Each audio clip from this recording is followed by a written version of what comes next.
Bonjour, vous écoutez la série en 6 parties de Gay Grey Montréal intitulée Queer Elders Sharing, financée par le Bureau de lutte contre l'homophobie et la transphobie. Nos invités d'ESL LGBTQIA+, ont partagé comment ils ont surmonté des cas d'homophobie et de transphobie pour devenir les personnes qu'ils sont aujourd'hui. Notre discussion a eu lieu depuis le territoire de Tiohtià:ke, autrement connu sous le nom de Montréal, un territoire non cédé des Anishinaabe et des Kanien'kehá:ka, deux des nations fondatrices de la Confédération Haudenosaunee. Je m'appelle Clément Lechat et je suis étudiant en journalisme à l'Université Concordia, originaire de France. Gay Grey Montréal m'a invité à animer cette série de balados. Aujourd'hui, nous sommes heureux d'accueillir Gloria Escomel, une lesbienne née en Uruguay, en Amérique du Sud. Elle va nous parler de son parcours à la découverte de son orientation sexuelle, de son déménagement à Paris puis à Montréal, et enfin des obstacles qu'elle a dû surmonter pour vivre sa vie pleinement. Nous sommes heureux que vous soyez là. Écoutons notre invité. English subtitles are available on our YouTube channel. Bonjour Gloria. Bonjour. Est-ce que vous pouvez vous présenter ? Eh bien, disons que je vais avoir 81 ans. J'ai été chargée de cours à l'Université de Montréal et à l'UQAM en littérature. J'ai fait une vingtaine d'années de journalisme aussi. J'écris à mes heures. J'ai publié peu de livres, mais pour le moment, ça s'est arrêté. Et pourquoi est-ce que vous voulez faire partie de cette série de podcasts ? Parce que vous êtes venu me le demander. Ça vous fait plaisir. Oui.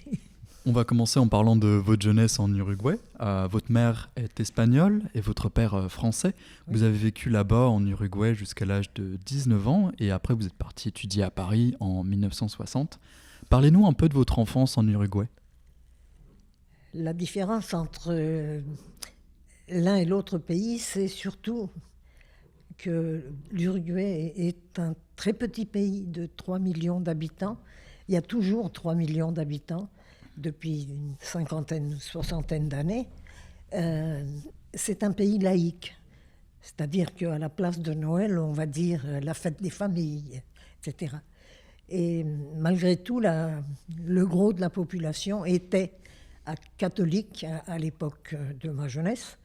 Et bon, avec tous les préjugés que ça entraîne, les péchés, les orientations hétérosexuelles favorisées, les autres ignorées, mais respectées quand même dans une certaine mesure. C'était pas criminalisé, c'était juste bullshit. Mal vu, oui. C'était quoi vos rêves quand vous étiez une petite fille ? Quand j'étais petite fille, je rêvais d'être exploratrice, aviatrice, tous des métiers qui ne convenaient absolument pas aux femmes de cette époque-là. Et mon père me disait, mais c'est pas pour les femmes, ces métiers-là. Bon. Alors je rêvais de devenir un garçon. Et puis, vous savez, les adultes nous parlaient d'un air très mystérieux, d'une métamorphose qu'on allait subir à la puberté. Et moi, j'étais convaincue que cette métamorphose, c'était qu'on avait le droit de choisir le sexe qu'on voulait. Alors, je me disais, tant qu'à faire, je préférerais être un garçon, puisque je pourrais faire tout ce que je veux. Et puis, grosse déception, au moment où mes règles sont venues, on m'a confirmé que j'étais encore plus femme qu'avant. C'était un désastre. Et vous avez dû vivre une enfance quelque peu religieuse. Comment est-ce que la religion a impacté la perception que vous aviez de l'homosexualité ? C'est-à-dire que c'était un péché mortel, que nous étions des déviants, nous étions des monstres en quelque sorte. Dans la Bible, c'est écrit que l'homosexualité est abominable.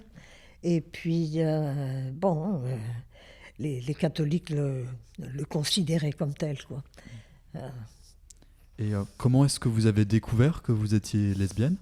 Ça, c'est une façon très bête, parce que j'avais l'habitude de prendre mes amis par le cou, par le bras, etc.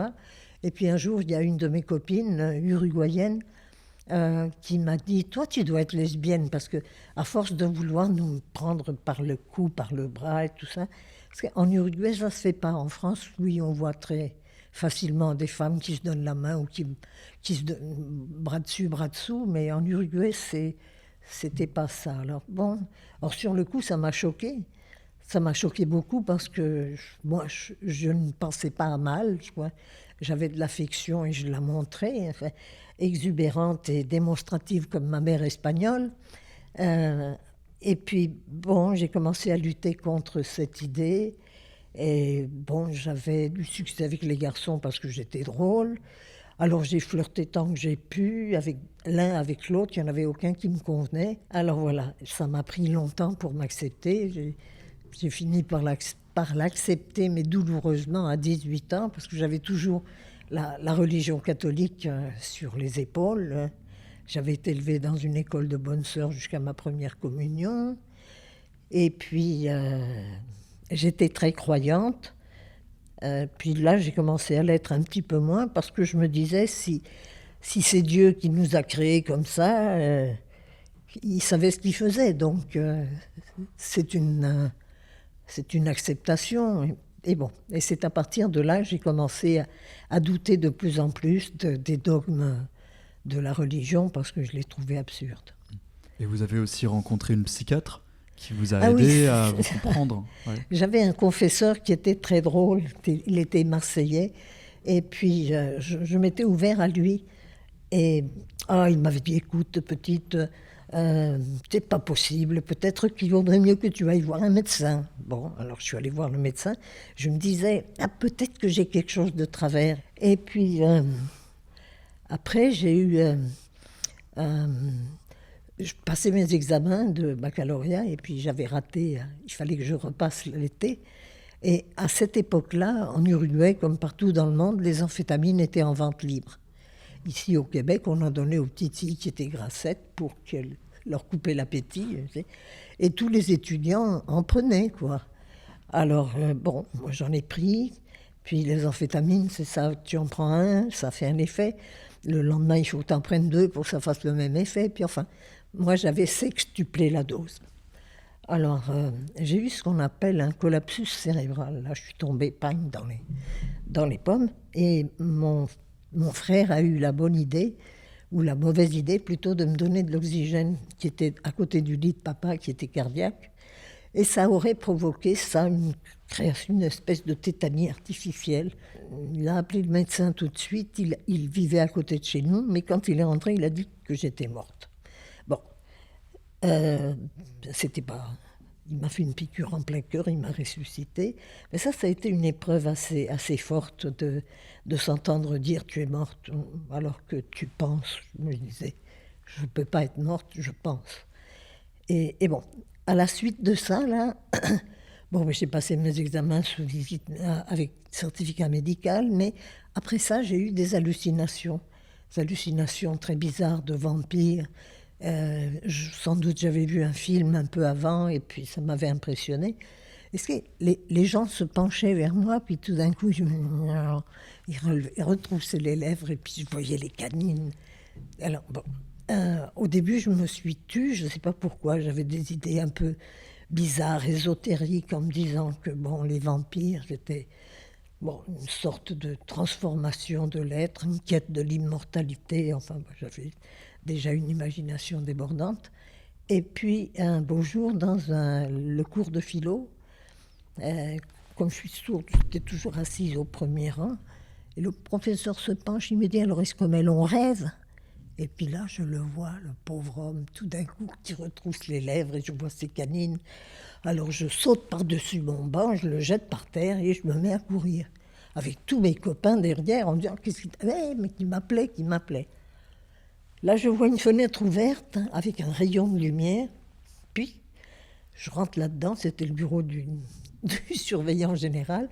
Sa fenêtre était grande ouverte, et puis moi, je m'étais mis dans la tête que, comme un vampire, je savais voler.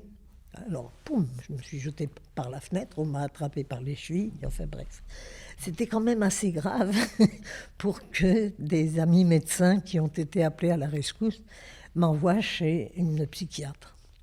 Et cette psychiatre m'avait fait écrire dans un cahier avec de la mescaline, en me disant, puisque tu aimes écrire, tu vas faire une expérience comme Henri Michaud, qui se droguait à la mescaline et tout ça. Alors, il m'avait enfermée dans une pièce capitonnée, et puis j'avais écrit pendant des heures. Et dans ce que j'avais écrit, il y avait surgissait mon amour des femmes. Alors, la psychiatre avait conclu que ma peur des vampires, c'était la peur des hommes, ce qui n'était pas vrai, parce que bon, ils ne me faisaient pas plus peur que ça.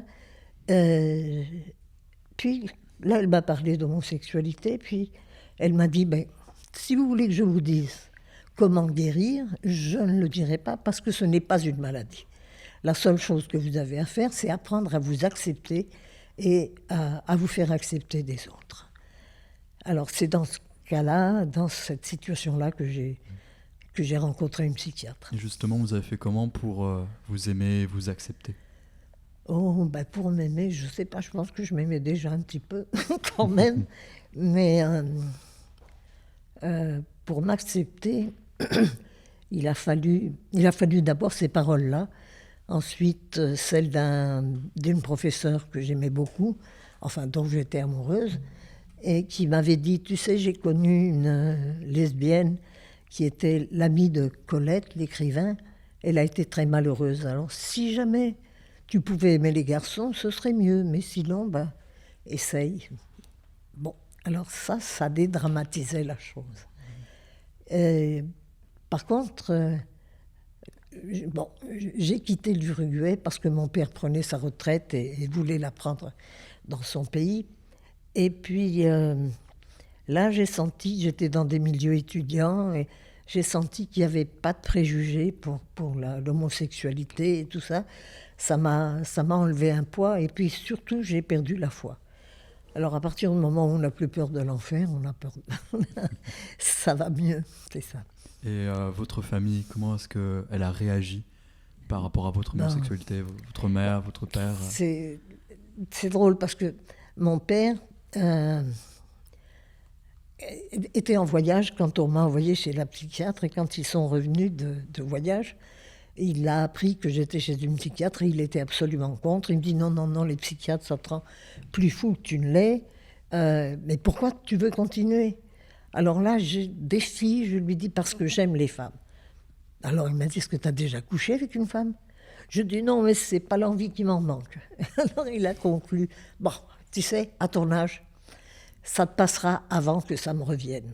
J'ai toujours trouvé cette expression tellement drôle. D'autant plus que, bon, ça lui est peut-être pas revenu.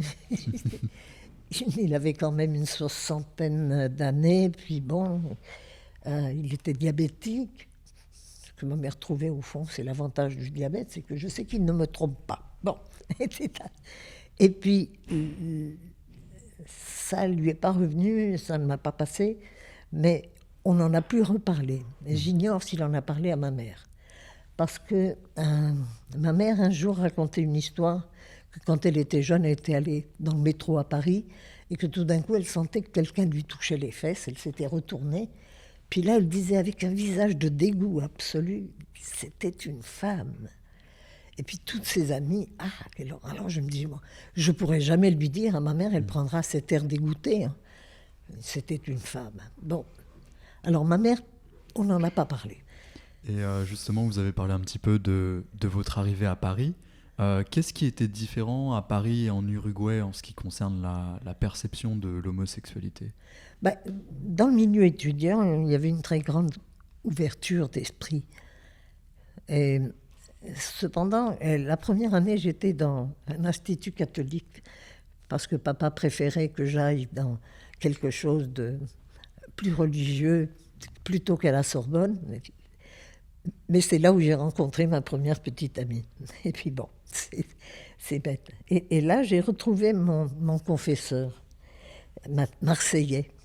Et je m'étais mis dans la tête, là, parce que j'avais un sursaut de honte, que j'allais rentrer chez les dominicaines missionnaires, que j'allais rentrer dans les ordres.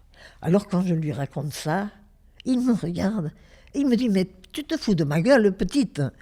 Elles y sont toutes. Quoi, elles y sont toutes? Oui. Et surtout les missionnaires. C'est toutes des garçons manqués qui prennent le voile pour... Je sais pas, va à la trappe, à la rigueur, c'est des hommes. Alors là, j'étais un peu découragée. Mais bon, c'est là où j'ai rencontré ma première petite amie, puis les complexes ont commencé à tomber. la foi aussi. Et donc vous avez passé plusieurs années en France, à Paris, mais pourquoi est-ce que vous êtes retrouvé à Montréal après ? Parce que d'abord, j'avais une petite amie à ce moment-là qui ne pouvait plus enseigner en France parce qu'elle ne voulait pas prendre la nationalité française, elle était espagnole. Alors on avait décidé qu'on irait en Guadeloupe, là elle avait le droit d'enseigner.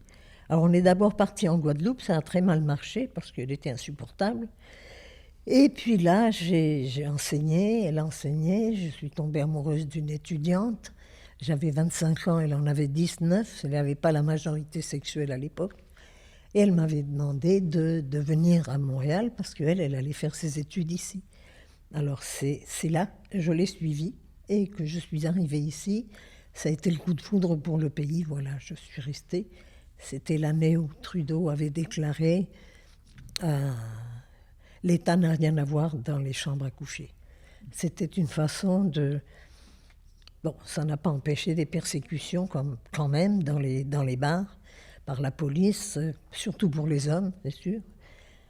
Et bon, je me sentais à l'aise. Et en France, on vous faisait comprendre que vous étiez un peu moins française que les autres parce que Oui. vous aviez un fort accent sud-américain. C'était comment à Montréal par rapport à ça ? Oh ben à Montréal, en France, ils me disaient, mais d'où venez-vous ? Et avec cet accent, puis je leur disais, je viens d'Uruguay, mais je suis française. Et quand j'étais ici, on me disait, vous êtes française. Ça. Non, ils ne captaient pas la nuance. Bon, l'accent français, je l'ai malheureusement jamais perdu, parce que ça m'aurait bien rendu service d'avoir l'accent québécois. Mais je leur disais, oui, mais je suis sud-américaine, et ça passait mieux. Parce qu'à cette époque, les Français, on les appelait surtout les maudits Français. Parce que, vous devez le savoir, les Français, généralement, ils font la leçon à tout le monde. Et surtout, c'était une époque où on demandait beaucoup de professeurs français de France, à cause de l'accent, justement. Et puis, alors, maudite française, mais sud-américaine, ça passait très bien. Et une fois arrivé à Montréal, est-ce que vous avez cherché à contacter des Uruguayens ? Non, c'était... non, c'est parce que les Uruguayens, ils étaient comme ça, très étroits de vision, alors je n'étais pas tellement enthousiaste à l'idée d'en voir. Et vous étiez aussi dans une situation compliquée parce que vous travaillez dans une école catholique et le fait d'être lesbienne aurait pu vous coûter le renvoi de l'établissement. Oui, le fait d'être lesbienne, sans doute, mais aussi et surtout le fait d'avoir fait du détournement de mineurs. Parce que 25 ans et elle 19, ça faisait que je pouvais être radiée de l'enseignement. Et puis, mon ex, celle avec qui j'étais partie en Guadeloupe, une vraie garce, s'est avisée de me faire du chantage en disant, quand tu as déménagé, tu as abîmé ma voiture, ou bien tu me rembourses tel et tel frais, ou bien je donne à la directrice une lettre que tu as écrite à une certaine Lisiane. Alors là, ça, c'était très, très embêtant pour nous deux, parce que, bon, la directrice aurait parlé à ses parents, et puis, bon. Un de mes cousins espagnols m'a dit, écoute, c'est très simple, pour prouver que quelqu'un est adultère ou homosexuel, il faut 2 témoins au pied du lit. Mais tu écris, tu peux dire que cette lettre fait partie d'un roman. Alors c'est ce que... Toute la nuit, j'ai cherché les papiers que j'avais en Guadeloupe et j'ai écrit des morceaux, des extraits dans lesquels il y avait une situation normale, hein, une professeure qui tombe amoureuse d'un élève, un professeur qui tombe amoureux d'une élève, enfin les 3 ou 4 possibilités. Et puis quand j'ai répondu à cette fille, tu fais ce que tu veux, j'ai rien à cacher. Elle est allée voir la directrice et puis là j'ai reçu une lettre. Mademoiselle Escomel, vous comprenez que si cela s'avère vrai, nous sommes dans l'obligation de parler aux parents, etc. Alors là j'étais parée, j'ai dit, envoyé un télégramme en disant explication s'ensuit, il n'y a pas de... Voilà. Et puis j'ai envoyé mes morceaux de romans et c'est passé comme une lettre à la poste. Mais... C'est fou quand même de devoir se défendre de cette façon. Ah ben c'est ça. Et puis surtout d'avoir du chantage de la part d'une semblable. Ça aurait été une hétéro qui m'avait, à la rigueur. Mais quelqu'un avec qui on a été en couple qui vous fait ce chantage-là pour du fric, c'était démoralisant. Et donc pendant longtemps, vous avez travaillé dans des écoles, et puis à un moment dans votre vie, vous avez aussi fait du journalisme. Vous m'avez dit pendant presque 20 ans. Comment est-ce que le fait de faire du journalisme, ça vous a fait rentrer un petit peu dans le milieu lesbien ? Et bien, par hasard, parce qu'un jour, le directeur du supplément hebdomadaire de la presse d'alors, Presse Plus, m'a dit « Soyez bien à l'aise, je vais vous proposer un sujet, mais si vous voulez le refuser, vous ne gênez pas, parce qu'il y en a déjà plusieurs qui ont refusé. Il s'agirait de faire un reportage sur les gays qui sont au Parlement et qui sont choyés par les ministres, leurs petits amis, qui les favorisent pour avoir d'autres postes et tout ça. » Moi, je lui dis, écoutez, là, moi, ça me semble normal que des gays favorisent des gays, hein. Des Italiens favorisent les Italiens, les Français les Français. Non, je ne ferai pas un article comme ça, mais je veux dire, moi, j'ai pas de problème, je suis homosexuel, je peux faire le su. Ah, je dis, mais alors vous êtes en conflit d'intérêts. Oh, ben, je dis, voyons, je dis, quand une femme écrit des articles sur le féminisme, est-ce qu'elle est en conflit d'intérêts?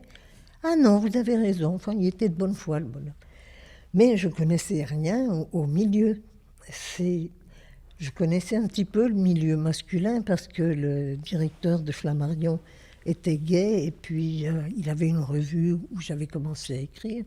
Nous étions seulement 2 femmes dans cette revue. Et bon, mais le milieu féminin, je ne connaissais pas. Le sujet s'est élargi, c'était qu'en est-il de l'homosexualité au Québec, à Montréal. Alors j'ai demandé à Marie-Claire Blais, qui m'avait été présentée par une professeure de l'université, Monique Bosco. Et Marie-Claire m'a dit qu'elle était en train de préparer son livre « Les nuits de l'underground », et qui parlait de tous les bars lesbiens et tout ça. Et alors elle m'a donné des noms de bars, mais elle m'a surtout référé à Jovette Marchessault, qui elle aussi était lesbienne et qui connaissait un peu le milieu. Et c'est comme ça que je suis rentrée en contact avec les lesbiennes militantes de l'époque, c'était début 80, qui avaient des journées en octobre, début octobre, lesbiennes visibles les unes aux autres. Et c'était seulement, on avait des ateliers, des trucs comme ça. Et bon, et c'était aussi l'époque où on commençait à discuter du village, le quartier gay. Est-ce que c'est une bonne chose qu'il y ait un quartier où tous les hommes se regroupent, parce que c'était surtout les hommes, ou est-ce que c'est une mauvaise chose? Est-ce que ce serait un ghetto? Ou est-ce que... Bon, l'avenir a décidé que c'était une bonne chose, parce que c'est un des quartiers qui apporte le plus d'argent à Montréal avec le tourisme gay. Alors, c'est comme ça que je suis rentrée en contact avec les militants gays et lesbiennes surtout, puis gays par la suite. Ça m'avait pris 20 ans. Et ils étaient comment à l'époque, les bars lesbiens ? Ben, les bars des garçons, je n'y allais pas parce que normalement on ne pouvait pas y aller, hein, c'était rien que des hommes.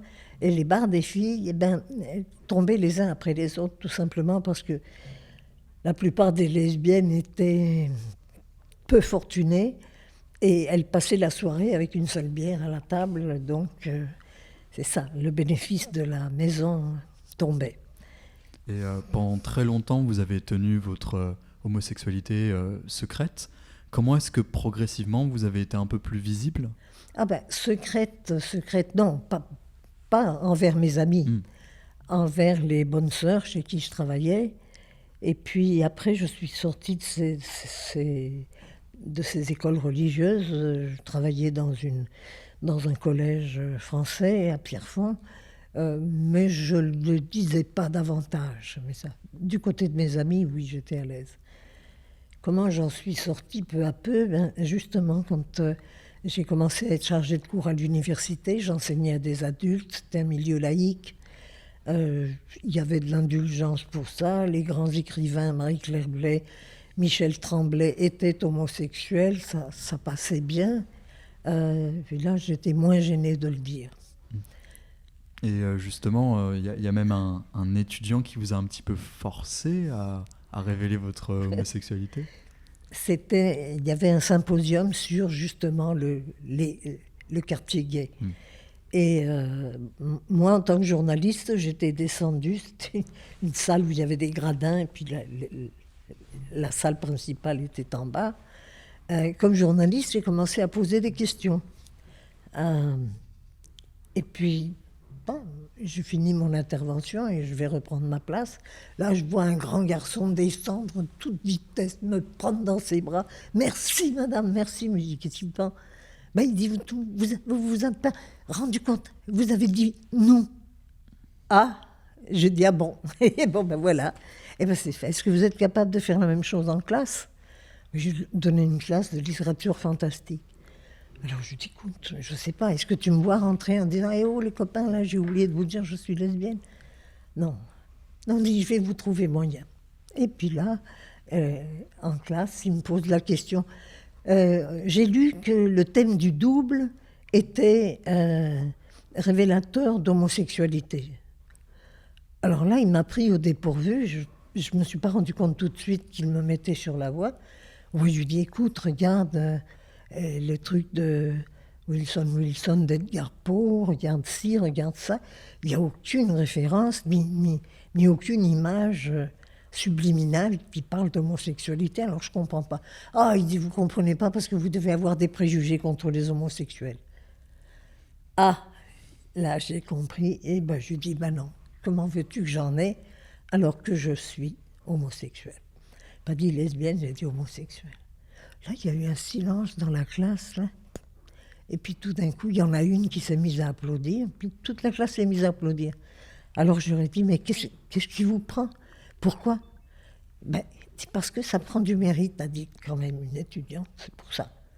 Bon, alors là, ça y est, c'était connu déjà de quelques professeurs, mes amis, puis là, de bouche à oreille, hein. D'une génération à l'autre, ça s'est transmis.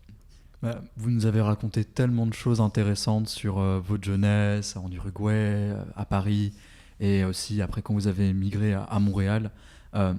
En entendant votre histoire, qu'est-ce que vous voulez que la jeune génération retienne du plus important ? Qu'elle retienne qu'il faut être fier d'être ce qu'on est, que même si nous sommes marginaux, nous avons tendance à imiter le modèle hétérosexuel, puisque nous avons les mêmes avantages que les hétérosexuels, et qu'il faut surtout s'assumer et être fier de ce qu'on est, parce que ce qu'on vit n'est pas facile. Et donc, on a motif à être fier de s'assumer. Vous avez un conseil aussi à donner ? Acceptez-vous. Je vais parodier le Christ. Acceptez-vous les uns les autres comme je vous ai accepté. Non, c'est ça. S'accepter, ça demande des efforts d'imagination, de diplomatie, d'inventivité. Voilà. Et est-ce qu'il y a encore quoi que ce soit que vous voulez rajouter ? Quelque chose d'important ? Non, je pense que je suis assez bavarde comme ça, là. Eh ben, merci beaucoup, c'était un plaisir de vous entendre dans ce podcast. Merci à vous.